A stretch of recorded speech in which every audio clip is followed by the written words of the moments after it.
Hi అండి, welcome to Harshini creations. చూస్తున్నారు కదా, ఈ వీడియోలో నేను నార్మల్ పాదంతో ఎలా పైపింగ్ వేసుకోవాలనే చూద్దాము. చిన్న సెట్టింగ్ అండి, అంతే. మన స్క్రూ డ్రైవర్ ఉంటుంది కదా, మన మిషన్తో వచ్చిన పాటు మీ చేతి వాలుని బట్టి లెఫ్ట్ అంటే లెఫ్ట్, రైట్ అంటే రైట్ ఒక చిన్నగా ఇట్లా జరిపేసుకోవాలి అంతే. చూసారా, అది మరీ ఎక్కువ జరపద్దండి, జరిపితే మళ్ళీ నీడిలు పాదం మీద పడి విరిగిపోతుంది. ఇలా చివరికి కుట్టు పడేలాగా కొంచెం సైడ్ జరిపేసుకోవాలి అంతే. ఈ చిన్న సెట్టింగే అండి, అంతే, ఏం లేదు.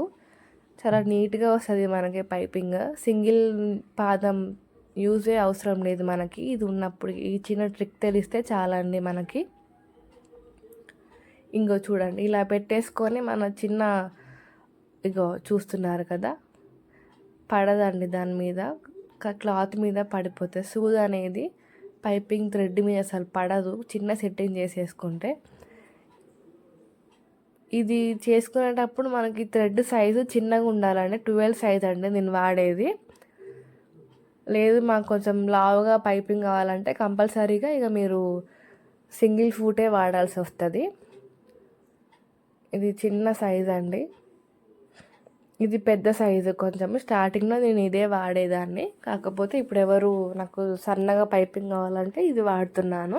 ఇది వాడినప్పుడు మాత్రం నేను సింగిల్ ఫూటే యూజ్ చేశానండి. నేను ఒకసారి కుట్టి కూడా చూపిస్తాను మీకు,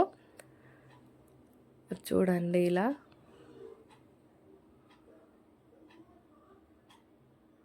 అంతే. ఆ మధ్యలో అండి చిన్న హోల్ ఉంది కదా పాదం మధ్యలో, అందులో ఈ థ్రెడ్ పట్టాలి మనకి. చాలా టైట్గా కూడా వస్తుందండి మనం నార్మల్ పాదం యూస్ చేస్తే. అంతే, అలా అసలు పడదండి కుట్టు అనేది పైపింగ్ థ్రెడ్ మీద అసలు పడనే పడదు. ఇలా మనం స్టిచ్ చేసుకుంటే చాలా టైట్గా ఉంటుంది, నీట్గా కూడా ఉంటుంది. ఇలా మనం ఎక్స్ట్రా పీస్ మొత్తం కట్ చేసుకోవాలి, అంతేనండి. పైపింగ్ థ్రెడ్ మనకి రెడీ అయిపోతుంది. ఇంతే, అయిపోయింది. చూస్తున్నారు కదా, ప్లీజ్ ఒక లైక్ ఇవ్వండి, సబ్స్క్రైబ్ చేసుకోండి. Thank you for watching.